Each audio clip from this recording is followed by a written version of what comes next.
যদি আমাকে কেউ বলে যে তুমি কোন সালটা ভুলবা না, আমি নিঃসন্দেহে বইলা দিম 2020 সালটা।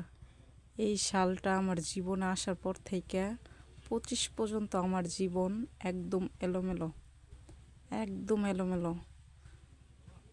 তাই আর কি 2020 সাল আমি কখনো ভুলতে পারবো না। আর 2025-এ আইসা সব কিছুই শেষ হয়ে গেল।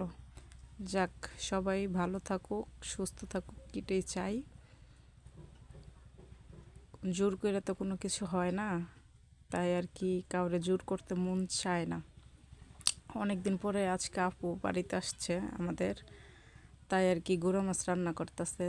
দুলাভাই নদীতে গিয়েছিল, যাই গুঁড়া মাছ নিয়ে এসে, তাই এই গুঁড়া মাছটি রান্না করতেছে।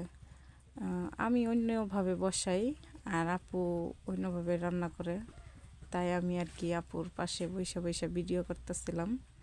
গুঁড়া মাছের তরকারি হইলে অনায়াসে 1 প্লেট ভাত খাওয়া যায়। খুব ভালো লাগে আমার কাছে, অনেক মজা লাগে।